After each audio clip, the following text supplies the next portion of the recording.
শিক্ষা উপদেষ্টা অধ্যাপক ডক্টর চৌধুরী রফিকুল আবরার বলেছেন, A+ ও গোল্ডেনে ৬ লাভ হয়ে যায়, কিন্তু বিশ্ববিদ্যালয়ের অ্যাডমিশন টেস্টে ৯০ ভাগ ফেল করে।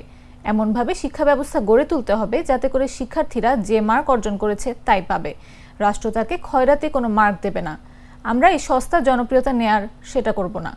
শনিবার দুপুরে শিক্ষা ব্যবস্থার আধুনিকায়ন ও উন্নয়নের লক্ষ্যে এক মতবিনিময় সভায় এসব কথা বলেন তিনি।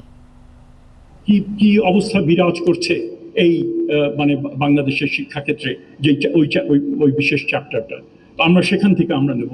একই সাথে সাথে যেটা হচ্ছে যে টাস্ক ফোর্স রিপোর্ট, সেখানে করণীয় কি সেই ব্যাপারে কিছুটা দিক নির্দেশনা সেখানে দেওয়া হয়েছে।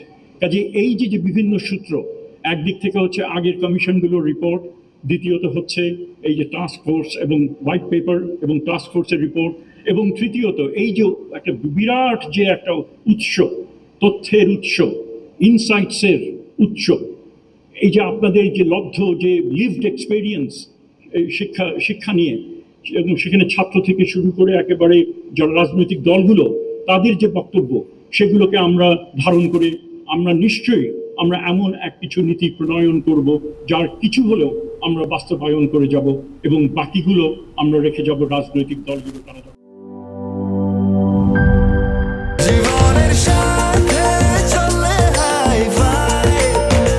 স্বাস্থ্যকর অল টাইম ফ্যামিলি কেক, সব সময় অল টাইম হেলদি লাইফ।